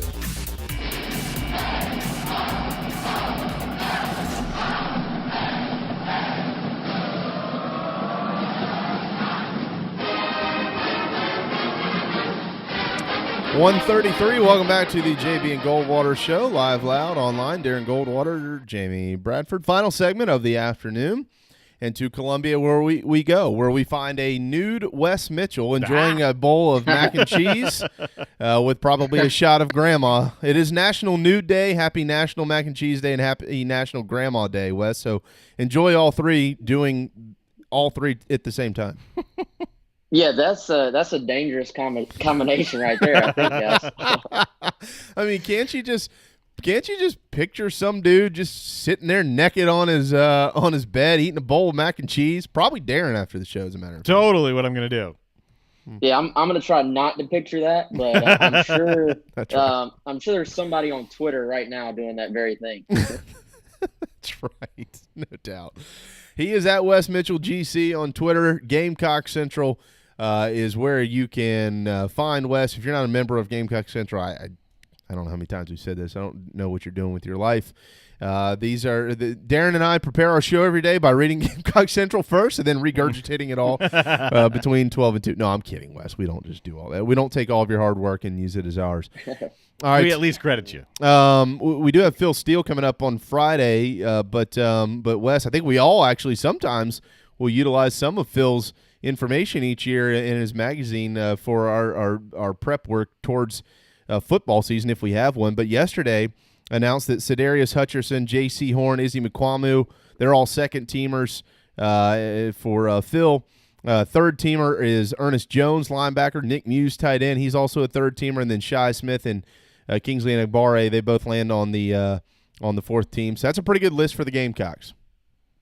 Yeah, I think you're starting to see some of those guys get a little bit of notoriety. I mean, I think for the most part, Carolina fans pretty familiar with all those guys.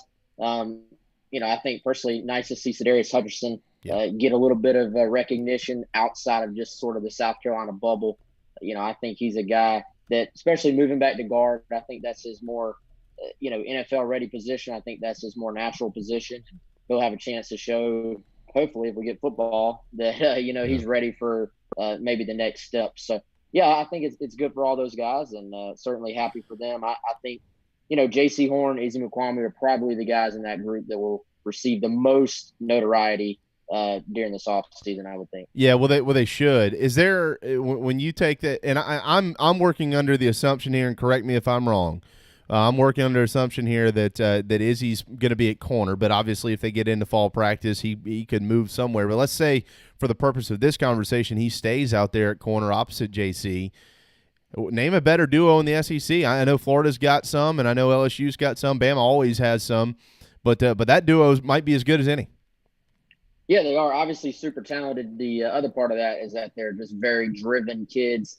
We saw them the last couple of years. They've gotten experience, and I think playing that position, knowing how to study your opponent, knowing what to expect from your opponents, is something that you sort of learn over time. And I would expect both those guys. We've seen them play well their first couple of years on campus.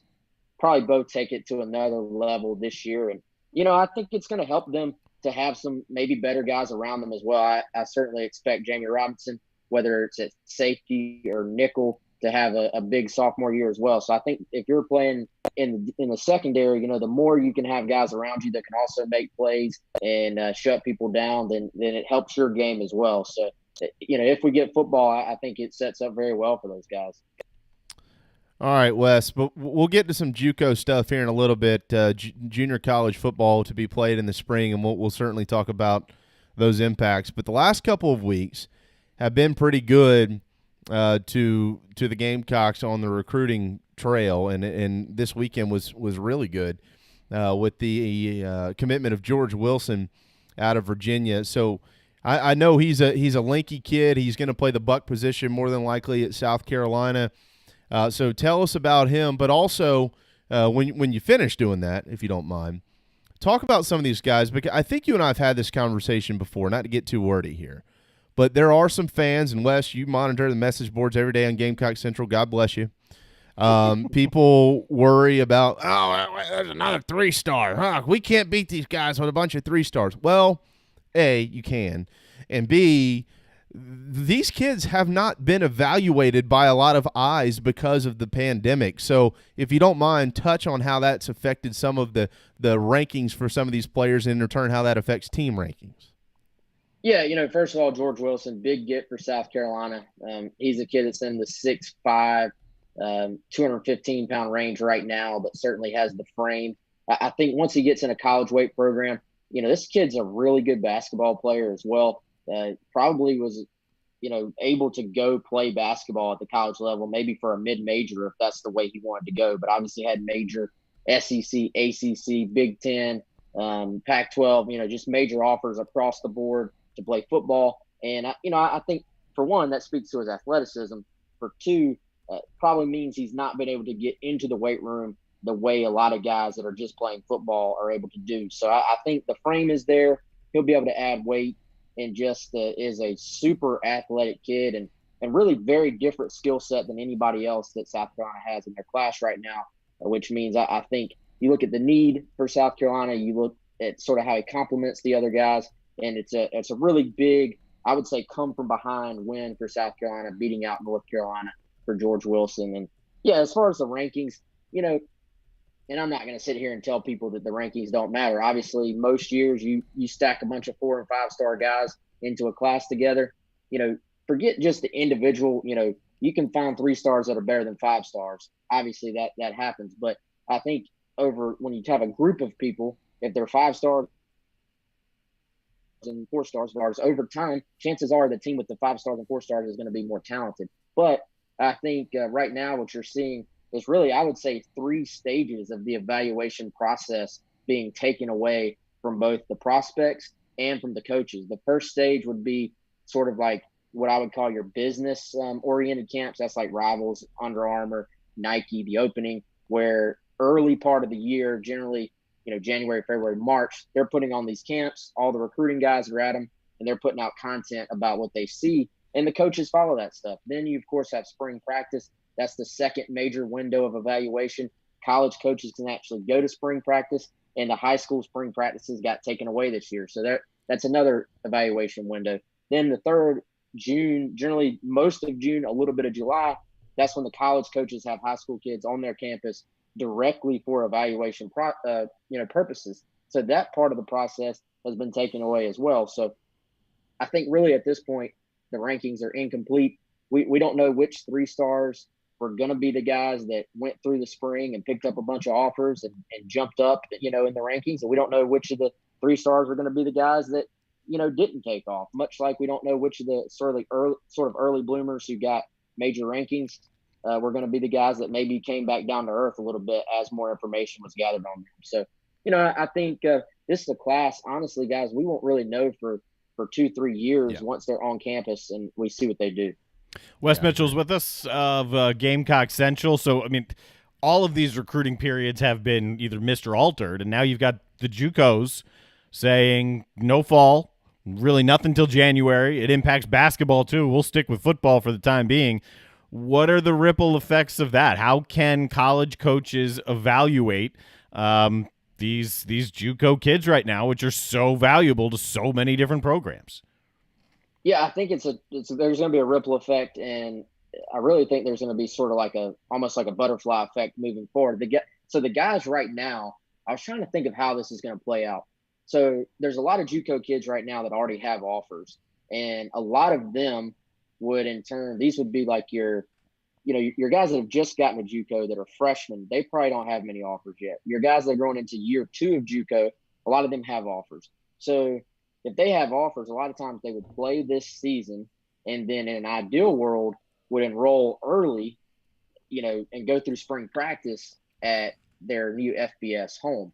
So I think for those kids, a lot of them are probably just going to miss a season because they're probably going to choose to go ahead and enroll in the spring. I think the kids it probably hurts are your year 2 guys that were sort of still looking to make a name for themselves. And then I think your year 1 guys, it's going to sort of be delayed where they may have picked up in a normal year, they may have picked up a bunch of offers this fall, and that's going to be pushed to the spring a little bit. So, I think for the highly known guys that everybody already sort of is monitoring, it maybe won't have as big of effect, but maybe the sort of late blooming kids that are a little bit under the radar, really going to hurt them, I think. Yeah, this is when you think about this. How many junior college football programs are there across the country? Do you know? Can you ballpark that? I honestly, I don't even want to ballpark it because I wouldn't know. I know there's a handful. There's probably I don't know, maybe 10 to 15 of the really well known ones that are just frankly like football factories. Like they pump out players every single year, but then you have an entire. I have no idea how many just sort of unknown JUCO football programs you have out there that will maybe, every now and then put out a top guy. Well, and you think too, junior college football is part of the underbelly of this sport. These programs, obviously they don't have much, Wes, as we know. They play, and some of them have some decent ballparks to play in, and some of them don't. Some of them play in jerseys that are ripped and torn and things of that nature, and they live in places you might not want to live in, especially compared to D1 and what you see in these FBS programs and things like that. But, if you have major economical issues at some of these junior colleges, I know this season has been pushed to the spring, but obviously economically or financially they're going to be impacted in a major way by this as well. If you have some junior colleges just start to say, look, we're just going to drop football, we can't do that. That's an effect. That's another long-term major effect on football, I think, that nobody's even discussing. Is that correct or incorrect? Yeah, I think it's hard to know what the long-term financial ramifications of all this is going to be right now. We can look at it. Chris and I have sort of tried to dive into that on Gamecock Central. Even, being sort of locked in at South Carolina, it's hard to tell exactly what it's going to look like. But I think right now, man, everybody remotely involved in sports is going to have some, they're sort of being stressed by this thing right now. So How are the JUCOs funded in the first place? What do their books look like? I'm not necessarily sure, but I'm sure there's a lot of concern about all that. And I think the sort of complete like darkest timeline here, where the thing nobody wants to talk about is we're hoping that things will look better in the spring, and we expect that they'll look better in the spring. But what we also 3 months ago thought things would look better right now. So what happens if we fast forward and we get to the spring, we're all ready to play some spring ball, and then things aren't looking on the up and up then as well. So I think at some point we have to try to get back to sports. We're not going to just not ever play sports again because of this, but I think there's some very real concerns from everybody about just the long-term financial effects of what this is going to look like. And then, how does it affect other sports that football revenue is not going to be able to, football drives the revenue for pretty much your entire athletic department. So how does that affect everything else? On Twitter at Wes Mitchell GC. Yeah, so what are you hearing in Columbia when it comes specifically to this? I know the ADs, including, of course, Ray Tanner, met yesterday in person, which is nice, for the first time in quite some time. But we didn't. None of us got a lot of information out of that. But you do have workouts ongoing on campus this week in Columbia and all across the country. Is there a sense that the ADs in this league, like Coach Tanner, are wanting to gain a little bit more information about what's going to happen in the next week or two within their football programs as they ramp up workouts just a little bit more and try to buy a little bit more time to get into August before they make a real decision? I think you got two things at play here. And Chris Clark just put out a really good sort of just update on Gamecock Central probably an hour ago about what we're hearing on sort of the state of the season right now. The two things you have at play, I think, from just a completely like micro level looking at South Carolina, the team, the coaches, everybody involved, they're full steam ahead because whether there's a season or not, you have to prepare like there's going to be. So they were back actually able to meet coaches and players, not over Zoom, in the same room with each other on Monday. They were able to go through an actual, full workout on Monday. Everything's, full steam ahead as far as that. But the other side of this, and I don't think it's necessarily so much the ADs tracking their current team necessarily, but more just looking nationally at the rising cases right now, rising hospitalizations in some places.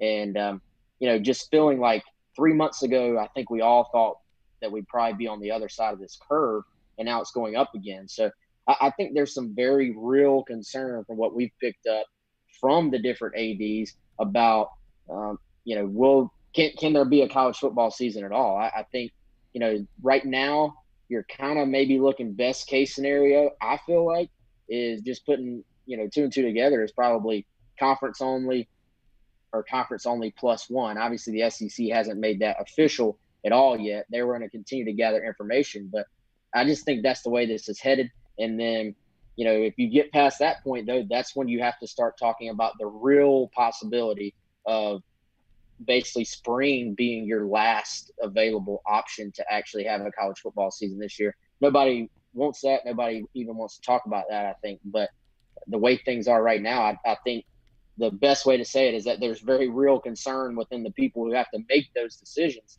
that could actually happen. Yeah, I mean, I've tabled the whole conversation of whether we might be able to get some fans in and things like that. Like, obviously, if you're concerned about rising numbers in your state, you're not going to want to welcome the public into your ballpark. So, I mean, if the way that I understand this, and I want to see if you agree with this because Darren and I talked about it at the top of the show, Wes, I think that these ADs and these presidents and these coaches, like in our example here would be Will Muschamp, President Caslin, Ray Tanner, I think they feel fairly comfortable with the protocols and processes that are in place on campus. I think that they've got a pretty good feel for, their football program, how things should work, what protocols they need to be under, what safety measures and all that type of stuff. Could that change if students arrive back on campus? Of course it could. But they've also been around each other enough over the last month since they were allowed on campus starting in June that I think a lot of these kids totally get this now. And so I do think they feel like they're in a comfortable place there. But as far as the general public goes, there's a plea for, hey, guys, if you'll do your part, we can probably play some football here. So doesn't it seem like you got two angles of this? Like, hey, we're pretty good on our side. We're doing the things we're supposed to do. You need to do your part. And now that's the new message. Yeah, and I think that has to be the message right now, man. And I think from the very beginning, Ray Tanner, President Caslin, Will Muschamp, they've taken the virus very seriously. They've taken these protocols seriously. And, I think putting the student athletes' well-being first has been a big part of everything. And I think not just South Carolina, but all the schools that I've heard actual details on, you got to commend them for the way they have handled everything. And like I said, from like a meeting standpoint and a preparation standpoint, you sort of have to go ahead and be getting ready for a season as if there is going to be one. But yeah, I think if you look back, man, I remember 3 months ago pulling up all those projections, and by now the curve was like down here at the bottom, and they were talking about, there might be 100 daily cases in the United States by the end of the summer. And obviously we're not seeing that happen. So, and then now one thing we have been told, if there is a season, there are going to be even more protocols we've heard put in place to where you really have to ramp up testing leading into a season. And what does it look like? It's one thing to be preparing within your own group, as a team. Now you're introducing a second team. So there needs to be very strong protocols in place to where both sides are on the same page about how you're testing.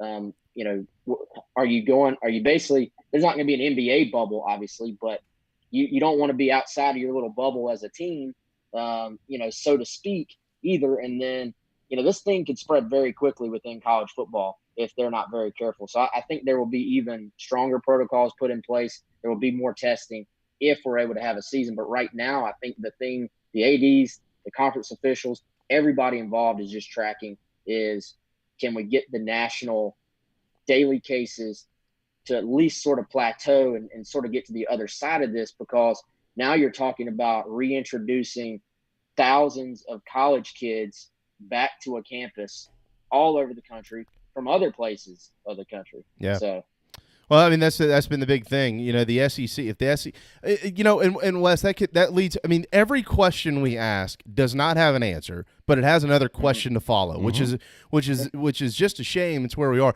Look, the NCAA. All right, we all know that the NCAA, they're in the middle of something when they want to be, and then they're not when they don't want to be. This is their opportunity, right? I mean, why on planet Earth, and maybe this is something that you and Chris and Colin could dig into, why would the NCAA, if you've got the Power Fives who we all look at, you talked about ramping up testing. So the way that I'm thinking about this is guys are probably going to have to get tested 4 and 5 times a week during the season if there is a season to be able to play. And then you get tested after the game and those type of things. All right, so if the Power Fives can theoretically or technically afford to do that and the Group of Fives and FCS can't, why would the NCAA not just create some type of standard for testing that all schools have to follow these protocols X number of times a week? And if you're a school that can't afford to do this, you need to let us know so we can help you out financially. Why have we not heard anything like that? I don't know. I think you've seen that at multiple, not just in athletics. I think we've seen that in multiple aspects of this virus. Is people, so in some places, in some opportunities, not wanting to make a tough decision and not wanting to sort of take control and say, "Hey guys, this is how we're going to do things," because somebody has to show leadership to move forward. And I think that's expanded way beyond athletics. With this thing, you can look at leadership, government, all that stuff. At some point, somebody has to take control. And I think, I've seen the memes, the jokes online about, well, if you play conference games, the virus can't go between 2 Big Ten schools, basically making fun of people only doing conference games. And I'm like, well, the reason I think conferences are doing that is because that actually allows them to put in their own protocols and control and say, well, we know that both of these teams have followed these protocols to a T. If you're the Big Ten and you're playing another conference, you're playing an FCS team, you don't necessarily know what they were doing leading into the week, because there is no national protocol for this, and there are no easy answers to it either. But I think the other part of that too, it gives you a little more control with the schedule. You can move it around if you have to. You can push dates back if you have to. I get that part. But yeah, the NCAA, it seems like, I'll give them credit. They've handled some decisions on this thing really well. They shut things down, I think, when they had to. They reintroduced the teams back to campus. I think the way they did that and putting in sort of the OTA style workouts in the middle of summer, all good moves. But yes, I think this has shown us once again that there is a need for a college football. I've seen some people call it like a college football czar, like just a guy over top of everything in college football, or some type of committee to handle situations just like this. Wes, we only have about 2 minutes here, but there are some tricklings coming out of the high school league here in South Carolina, basically saying, rumor is the football season gets pushed to the spring. So if high school's pushed to the spring, junior college is pushed to the spring. Are you ready for your job to like totally flip on its head more than it has? No, I'm not. But I mean, I'll have to be. I'll have to get there, man. Is there still talk, guys? I don't know what y'all think. Is baseball possibly going to get moved to the spring and flip flop? Or I've heard that rumor. I don't know if that's a real thing. The high school league is expected to really announce something tomorrow, so they're just kind of rumors out there right now. Yeah, I've heard flip-flopping the seasons, which I don't know really what that solves, but less contact sports. I mean, it's easier to play like baseball and you can golf play baseball now. right now. Yeah. I mean, they are playing baseball right now. Yeah. Travel leagues are playing everywhere. But, I mean, you talk about something as far as football goes that just totally blows up what you do to recruit. You're going to have to adjust every recruiting calendar. It's wow, what a mess. What a mess. That's why we have guys like you, GamecockCentral.com, where you should be a member so you can read things like this from guys that know a lot more than Darren and I put together, like Wes Mitchell and Chris Clark and Colin Taylor and others. All right, before we run, anything you want to make sure you mention, something that might be on the website, something coming up? I mean, I was going to say, I don't have answers to any of this stuff. I only have more questions. But yeah, Chris, like I said, he's got a good rundown of, I think, where things are in college football right now. We got, of course, a lot of George Wilson content too. So, just hopefully people will keep supporting us. When there's football again, I promise we'll be there. No doubt about it. No doubt about it. Hey, real quick, 20-second answer here. When is the next update for recruiting rankings, player rankings? I honestly have no idea. I may, next time I'm on the show, I may be able to answer that. I know we're having some type of virtual conference or something soon with Rivals folks, but right now, I don't think anybody knows that either, man. Okay. Yeah, nobody knows. But nobody knows anything now. People are anxious to see. Gamecocks are putting together quietly a really good class. That's so true. Folks will see that in the future. Enjoy National Nude Day and National Mac and Cheese Day, bud. Thanks, guys. Thanks, Wes. See you, man. On Twitter at Wes Mitchell GC. Thanks to Patriots Point for presenting our national anthem every day at 1 o'clock. HolyCityDriveIn.com. Because at Patriots Point, they show movies, drive-in movies, Friday, Saturday, and Sunday nights over in Mount Pleasant. HolyCityDriveIn.com, PatriotsPoint.org for more information on how to tour the museum, like the Laffey, the Clamagore, the Vietnam War exhibit, the USS Yorktown, and much, much more. Learn about United States history at Patriots Point in Mount Pleasant. All right, good stuff from Wes. Good stuff from Chris Blair. Good day. Yeah, a lot of fun today. Yeah, it's amazing. Like I said, you ask a question, you don't get an answer, you get another question generally with all this COVID stuff. It's crazy. But that leads to fun conversations. Are they? I don't know, but I tell you what we'll do tomorrow. There's plenty to talk about. I know that. We've got JC tomorrow. You and I will rehash our college football playoff formats tomorrow because there's a financial aspect now that might make us change our opinions a little bit. All right. I'm in with that. We'll do it. Have a terrific Tuesday afternoon. Thanks, Darren Goldwater, JB, and Goldwater. Back tomorrow at noon.